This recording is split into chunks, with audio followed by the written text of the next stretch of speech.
want to start with the emergence of leadership in this physical location and space. And to me, the importance of reframing leadership like entirely, especially right now. But maybe always, maybe leadership is actually something that is terribly mobile, that has become sort of, right, there's so much cracking open around the static structure of the cultural conditioning in the US, but in the West. And so to me, there's a really grand opportunity actually to go inside the fissures of what's cracking and see what actually wants to happen, right? Like that's part of chaos and volatility would also be an invitation to provoke ingenuity, change, adaptability. And if you're training with me in the dojo, I mean, we're training that all the time, right? We're training the somatics of activism in a state of our availability to life itself. I wanted to bring in, well, this quote really struck me by Bayo Okomolafe. Leadership has to behave as a site of dissent, of staying with the trouble, of exploring the weird fidelities between control and resistance. So there's a lot in there. And I am interested in all of that, but probably especially the beginning, like just as a site of dissent, right? Like we've done so much to perceive power, leadership as leveraging over, right? We've been conditioned to that, leveraging over another person or the ideation. And now it's like, okay, that's broken. And what is the ground doing? And actually, how are we, I would say, always actually responding to the ground? And as leaders and facilitators, what does it mean to recapitulate towards the descent? So one way I am really interested in doing that is, I don't know if people lead, actually. I think atmospheres lead. And I think your ability to create atmosphere is what leads. So what we just did was to invoke an atmospheric reality. And it is a shared reality. It's a communal landscape. And then things start happening, like this inner throat frog does this thing, and then this one, and then sigh, and then, right, the orchestration of chi in a room is release, surrender, activate, entanglement, right? Like that dynamic composition of what's fucking alive, what's happening actually, like right now. Yeah. That to me is what is leading and what it is to be investigated in an inquiry-based leadership. Hit me with questions as we go, and I'm just gonna sort of roll out a couple other things. So for me, creating atmosphere is the type of leadership I'm speaking into, interested in working with. And part of creating atmosphere, of course, is you knowing your own atmosphere, creating in your own body, in your own sex, in your own alchemy, right? So everything I'm gonna share is from the inside out. right? We're in a world that's doing, here's the $10,000 leadership program so you can have your face on a script, like all that shit, right? Like is pointless to me, and recreating all the structures that we're actually looking, hopefully, to dismantle. So what is the inversion if we're not tracking that and we're actually saying, can I take responsibility for my life? What does that mean? How do I lead my daily existence with integrity? Not full of shame, not full of a lack of self-worth, but also not moving into tropes of false modesty. So, to me, that takes a centeredness, knowing, communicating from my Dantian, from my sex, to my heart, with my voice, and actually believing in this resource, my vessel of artistry.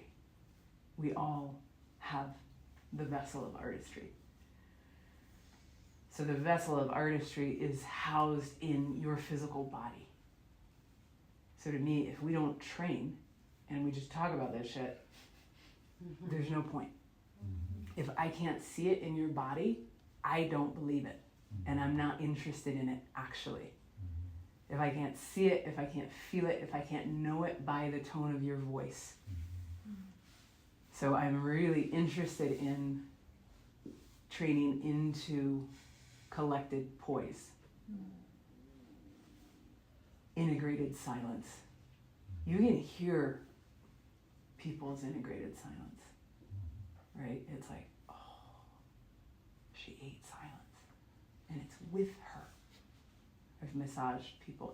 The first time that started happening, I was massaging people who were at various temples meditating. I was like, oh, that's what that is. Right?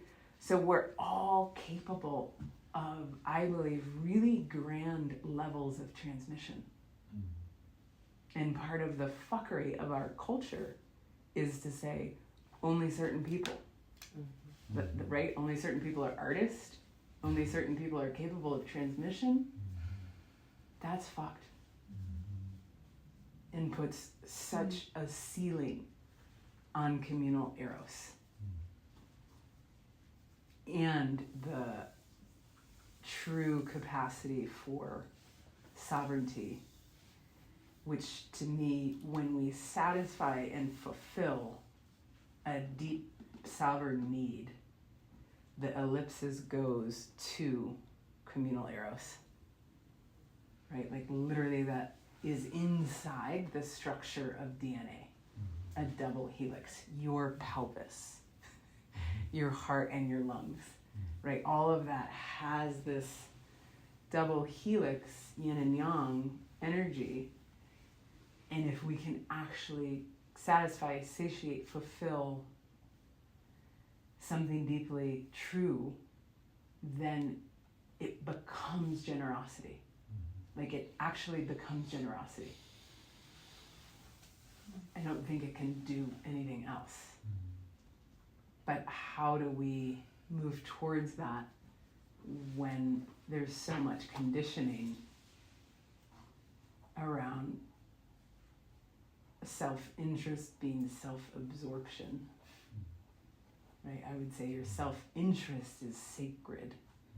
And if we can stay with self-interest, we have that alchemy towards leading our own life.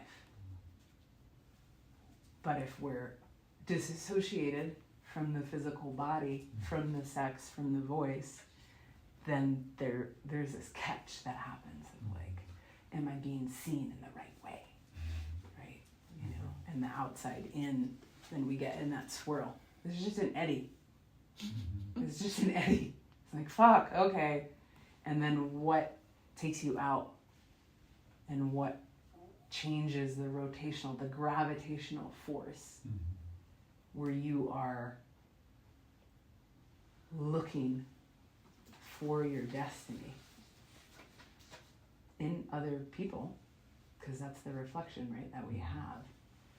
And you are calling a landscape of destiny. Destiny's trying to find you as much as you're trying to find it, right? Everything is working in that way, actually.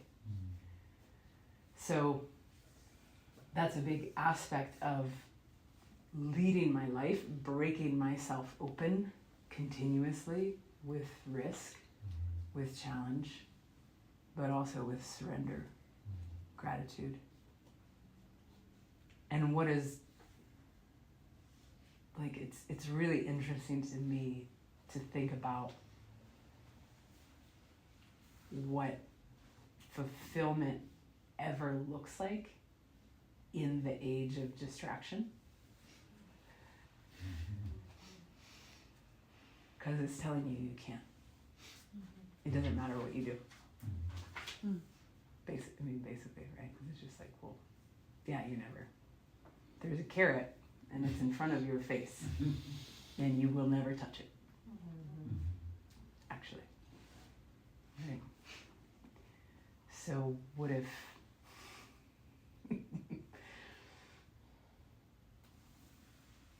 you're grabbing carrots and we're stuffing them in each other's mouths and be like, oh, watch me, right? Watch me inside of fulfillment, inside of contentment that is satiating self. Hopefully it becomes food for everyone around you.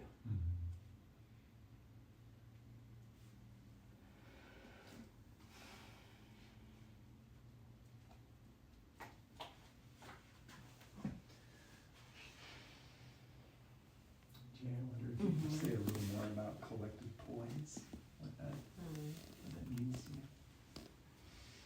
What does it mean? I'm more curious what it might mean to you all.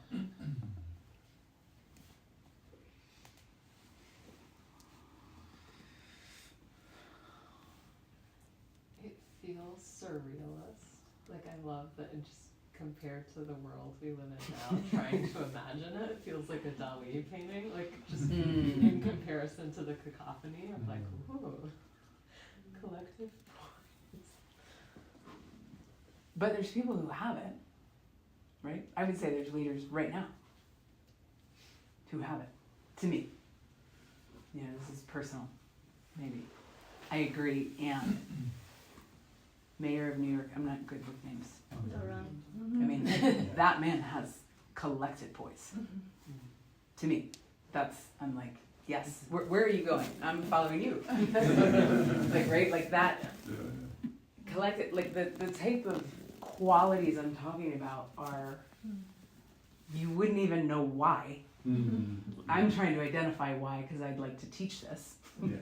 But mostly, if there's a composition of yin magnetism meeting the faculty of voice, action. I'll just read through what I have. Collected poise, integrated silence, ability to yield, capacity to listen, reservoir of non-performance, decisive action, calm command, investment in original thought. Investment. To me, this is like so, because it's not happening, because this hardly exists, because that's a dying God. It's like you would have to be like, okay, we're gonna team resuscitate the investment in original thought. And I think that's what collective energy does. That's what artists do, right? Like, that's an action of artistry, is an investment in an original thought and to carry it through.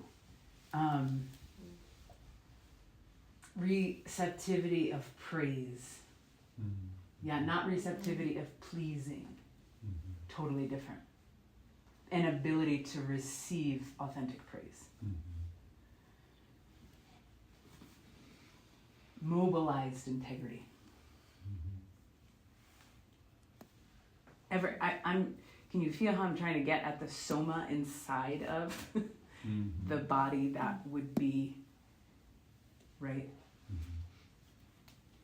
Can stay with mess, right? If you can stay with mess, then your atmosphere knows and gives permission for others to be in their mess.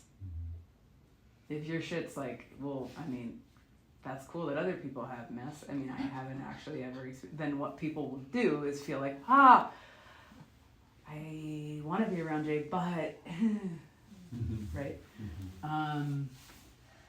Creation of atmospheres. And I would say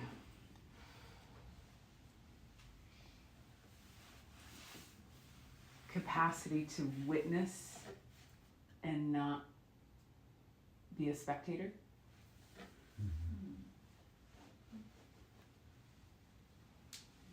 Understanding of sacrifice away from obligatory acts.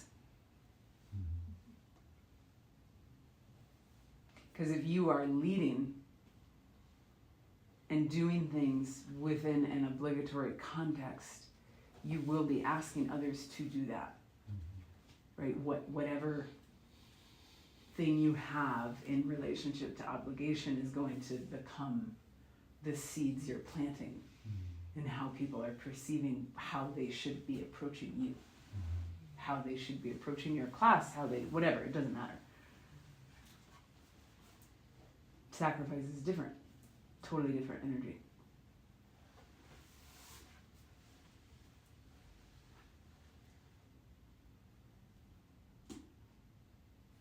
But let's go back to the first one. Collective poise. You're saying collective or collected? That's where I like both.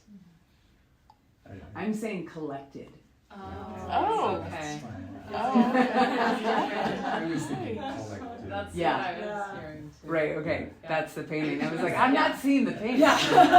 But I want to see the It's like, painting. I like Mamdani. I mean, I also like that level of fuckery, right? Like, it was just like, yeah, I mean, but also both. Collective poise. Yeah, keep I think waiting if for you your have collected poise, there is a possibility of collective, right? To call it forward.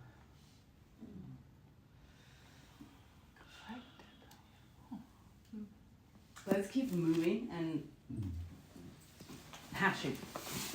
I think it's, to me, it's way more interesting collected poise lives in the body of Qigong. Of any Qigong. Right? Qigong base level definition being playing with your Qi long enough to have an understanding of it. Some understanding of it. Some semblance. Right? So if you're a dancer, you are inhabiting a state of collective poise in time because of that understanding of Qi. Right? Yeah, yeah, please. We're just gonna move and go, but yes. How that landed is I scan my personal experience and where I might have glimpses of that, and also understand it is to be really tricky having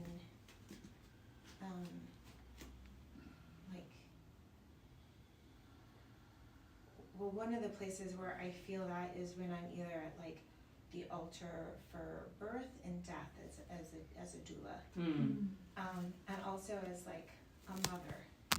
But it's often I see how I can operate that it's coming from a sympathetic nervous system that has learned with a childhood of chaos to be this is how I ground and hold people. And so I also understand it as not rooted in a way that also cares for self, right? Mm. Which is missing. And when I'm in the sympathetic, then the mess of me, like where, how to like both hold it and like ask to be held. Mm.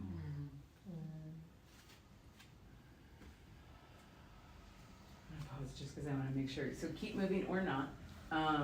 It's helpful if some people keep moving. Can you feel what it does to the words? Mm-hmm. Yeah, it helps the room digest somatically what's being said, actually. But I want to make sure I'm hearing you correctly in the sense of your familiarity with the collective poise is in a more inside of a sympathetic state and moment or frame in your life, but not necessarily being birthed from kind of a congratulated yin. Yeah. Yeah. Mm-hmm. Mm-hmm. And I think this is most of us, for sure. Right? I think where we have been conditioned to live and reside inside of yang, inside of decisiveness, command, is a fractured, slightly, to some level fractured, disassociated, ungrounded from the yin. Right? So this maturation is why we practice, to come back into the communion and trust that actually this, in this moment, this congratulated yin space of my Jing, I can have that come up into those moments of assertion, clarity. And I don't even know any time if that would happen without practice, community, reflection. You know, I can put a lot on this cultural moment of insanity, but I'm also like, I think people always trained for exactly that reason. I think people always gathered for exactly that reason. To allow for the recovering of that reservoir. It's like you say that, it's been so long that like as soon as I said it, like my whole like this vibration, I'm like it's, and not to like it, let it be, practice letting it be. Mm-hmm. Mm-hmm. Yeah. Thank you. And to, like, this is,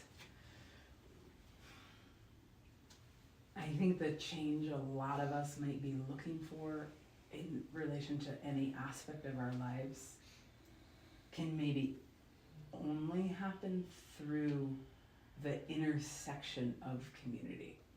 Like in hearing the resonance of somebody else's vulnerability and how that talks, and then the mycelium digesting the truth of whatever that is in all our bodies.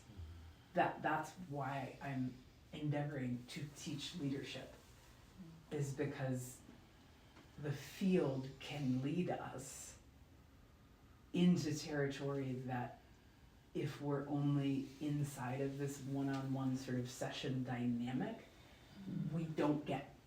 That's what I'm seeing. I've been a practitioner for 13 years working one-on-one with people. It's great. It has things. It doesn't have this. It doesn't have what I'm talking about. And I'm glad, because it means I don't have it. We have it. Right? We have it. Like, that's actually so empowering to be like, okay, we all have transmission. How do we allow for this level of vulnerability and going into the spaces of fragmentation, disassociation, mobilize the chi together, and over time, because good shit takes time, have a different experience potentially in our life.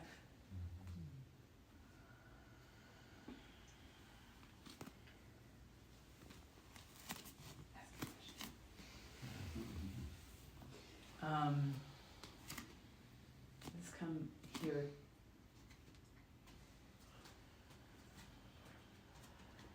So, right, Qigong is a vehicle. It's a primary vehicle for me.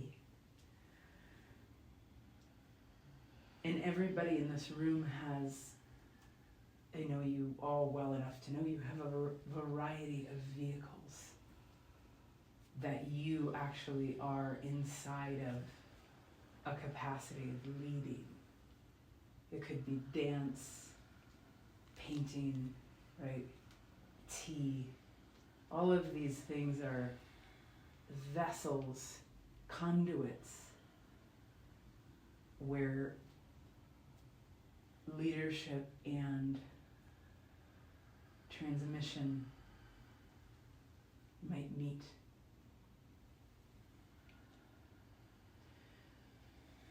So as you call up the magnetism in your hands, I actually want you to commingle the quality of your own transmission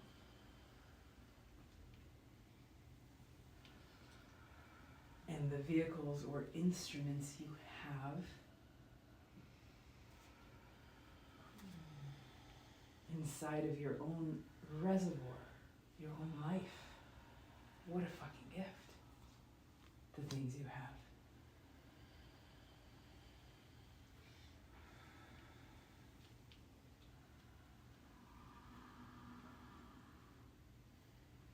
As you're doing that, can you feel your body as whole?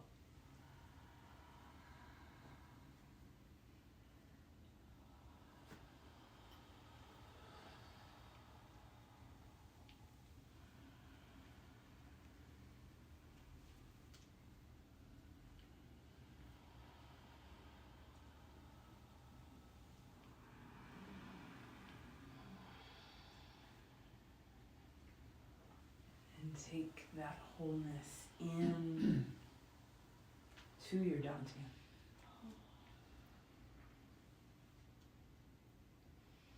Some of the fragmentation inside our culture to me is I don't believe you should take anyone where you have not gone. So if you don't have a felt sense actually of something like your own wholeness, the idea of taking someone else there is tragic. It's okay that you haven't gone there. But, right, like there's a lack of accountability in our culture that says like, well, you had a good idea. You had a good intention. And I think no. No, I mean, maybe you did, but also we should not take other people into literally a realm that is unknown to your body, to your spirit, because that continues the fracturing. And what I see, and right, we see this across the board, I've experienced this in martial arts and spiritual teachings where our teachers have evolved certain qualities, charisma, right, vocal capacity, like to soaring heights, and then massive fucking blind spots. They don't have peers. If somebody does not have peers, do not train with them. Do not train with someone who believes they are above communal eros. opinion. But I am interested in a quality of leadership that's saying, where am I not? Where am I not? Not where am I? You know, and where am I? Yeah, we all have skills and traits, but way more importantly, what would be back here? Yeah. What would be behind my capacity that someone else might reflect for me, healthily, for me to attend for myself, to myself as a leader? And that doesn't work very well in transactional culture, right? So we have to move beyond just the transactional, let me hype you up because you're so incredible, or let me only tear you down, right? Like into a level of communing that is offering constructive critique, actual reflection, and actual eros. Because to me, inside of that is like engagement that our culture isn't doing. And the engagement comes in the physical body. Because we can say a thing and then it's like, I don't know, throw a strike at my face. Okay, you can't. Okay. Right, like that would be one of those gap spaces to work on. So the somatic activism piece to me of any training is saying, how do we use the body for what it is for, which would be to metabolize feelings, emotional spaces, and also be the barometer of like, wow, if I start shaking, that's indicating something. I don't have to have judgment over that. I can actually listen to, fuck. Like,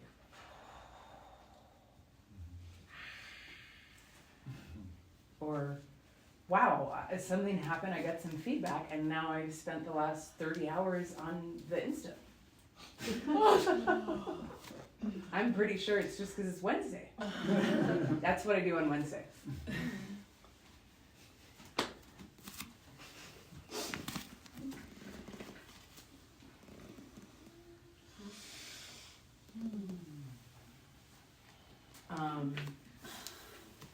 We're getting sort of like close to time, which is amazing. Are there any things that went zing or irritated you? Because I would say they're both just as valuable in anything I've said.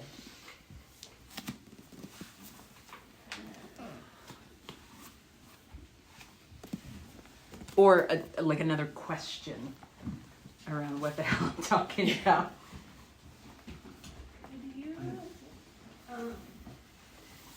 speak more to like calling or destiny? Calling in. Well, like kind of like the soul's calling, and if that is also destiny, I guess I'm maybe conflating those two things. The original word that came through though was calling. Yeah, I mean my hope is to work with this cohort in a relationship to your own internal alignment that equals destiny is finding you. Destiny is so loud that you can't ignore it anymore. And it doesn't, like this in my world it's not like, woo, great. Yeah, I mean it is, but it's also like, okay. Like, right, that's the component of sacrifice. To be like, Jay has a dojo. That's a daily experience for me. That I don't want to move away from, but I can't move away from it. Because I would be out of alignment now to move away from the thing that I created that created me. Mm-hmm. I've taken a role, I've taken a post. Mm-hmm. This is something lost in our fucking culture. This is something I think other cultures have to some degree very intact, certainly indigenous cultures. You take a post and you fulfill the post. And that's not about your individual experience of life, actually. And it shouldn't be. Your post is who you are inside of a communal context. And I think if you're in the self-sovereignty of that, it also is deeply, passionately rewarding. It's both. But at some point, you have to choose one life and not 7. Yeah.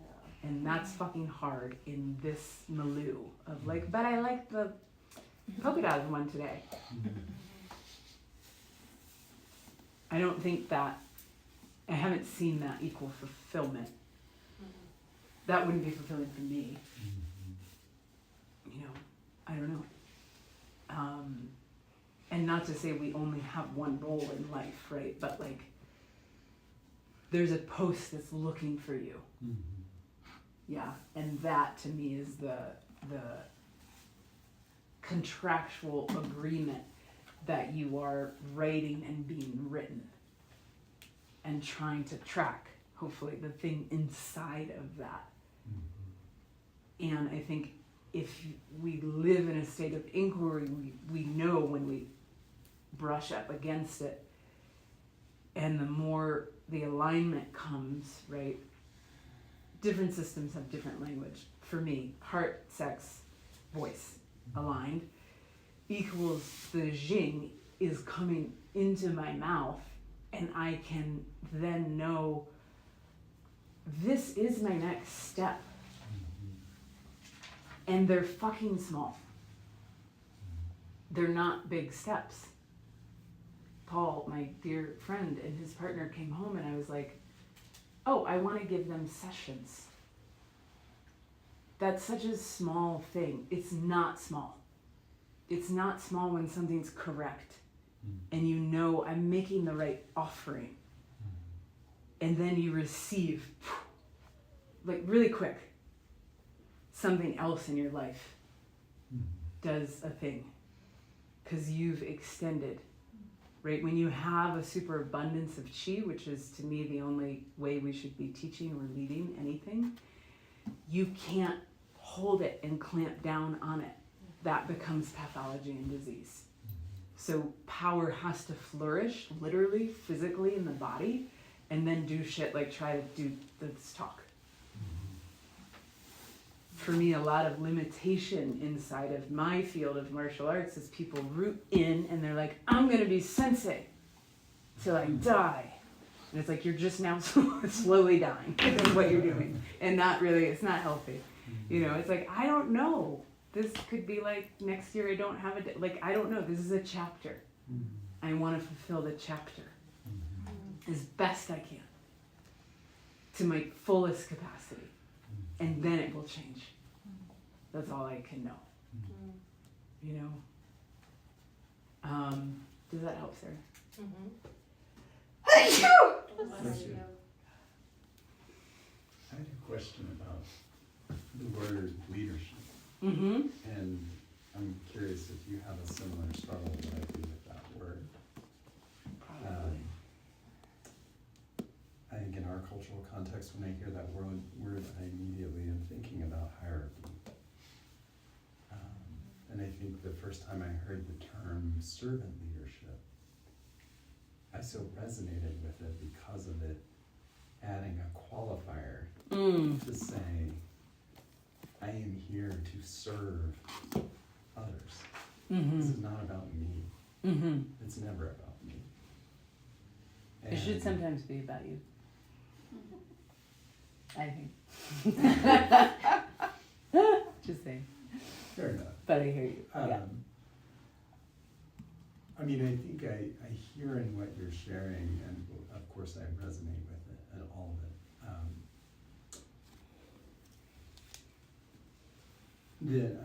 Leadership is within all of us. We have that. All of us have that capacity. We need everyone to step forward. so I think, where am I going with this? I'm wondering,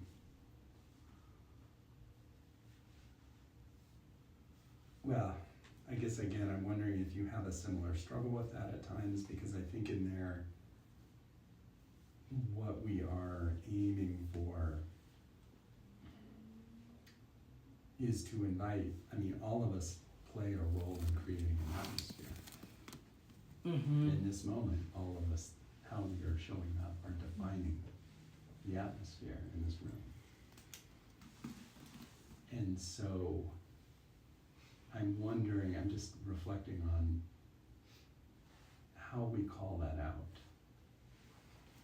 Yeah, I think the word, so I'm just saying the word is like, the word sucks. I don't like the word leadership at all. Sucks, it has It baggage. totally sucks. Right? And it's the thing that I could think of that would connotate responsibility to a culture that is so deeply fixated inside of individuation. So that's it. It's not great. And it's also like, it's not great if leadership dies. Oh, If leadership gets eaten by dictatorship, which it currently is doing, we're fucked. So how do we unfuck ourselves? Well, we have to take some words back, actually. There's a beautiful quote from Martin Luther King. A genuine leader is not a searcher for consensus, but a molder of consensus. That is what I'm talking about. Yes. Do we all have the capacity to create atmospheres to some extent? Probably. Is everybody going to do that in a life? No, for so many reasons. A lot of people are in sheer survival. But we all, if you came here, have some time on our hands to investigate the concept and to rework the frame. And then to take the responsibility for, wow, I have the privilege to do something that is different and to mold, right? To create an atmosphere is to become a value creator. Our values suck. The master narrative values. So what is it to propagate in your actual body something different? And then to watch what that does when you go to a store and compliment the person serving you. Like that, I mean, that is leading to me. I'm not actually talking necessarily about grand, like, now I'm an influencer. Don't be an influencer, then you would be leading. That's something. Right? Be a quiet influencer that also has discernment with, like, that whole, I mean, that's a whole topic. But yeah, I agree that words in general can have tremendous limitation, and we lead the fulfillment of our own language with our use of it. Yeah. You know, what is it to acknowledge yourself as a leader? Part of that to me is to make yourself visible. That's hard. When you make yourself visible, you hold different responsibility. It's not something a lot of people want to do right now, because you're going to get heat. And people are going to disagree. And that's part of all of this, right? It's like, okay, how do I navigate that? How do I maintain my center while I am provoking others? Because that's also an aspect of leadership. How do I maintain my actual physical center? Provoke myself first, then share in healthy provocation, complex conversation. Any other thoughts? Can I share something Mhm. that feels like it would add to maybe what you're kind of trying to get to? There's a concept in the Gene Keys called synarchy. And I feel like what you were speaking to earlier, Jay, about like taking your post really speaks to that. And so he talks about it as this kind of like what humanity is evolving into, and that it's a form of collective leadership. And so he uses the beehive as an example of what synarchy is. And it's like through all of us tuning into like leading ourselves first, and then coming together with other people who are leading themselves. It generates this, there's like this energy that's naturally kind of coordinating our efforts. I don't know if I'm totally explaining that correctly, but it kept coming up in what you were saying, and so that might be something. Well, it's a synchronicity, because that word just came on my radar like a couple days ago. Okay, yeah. Thank you. I was feeling it, so I just wanted to do it. Yeah, that's exactly what I'm talking about. To me, to lead is to be asked, number one, by something. That's not you. Alive, not alive, numinous, but it is to be asked. It is to be invited. And to lead is to listen and to engage and to respond to emergence.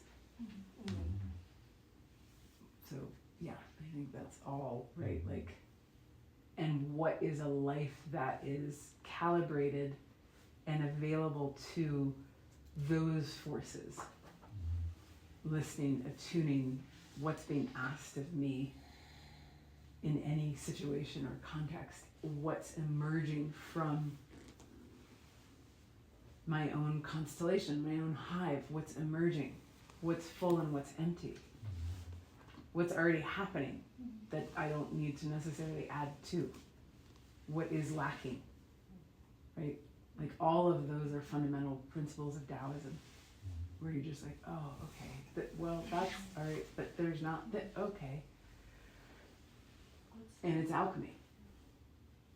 What's that mermaid poem? It's like, basically like show yourself and I'll show basically if you show yourself, I'll show myself, and I can accept what I'm capable of. Mm-hmm. I forget the exact words. This end with movement.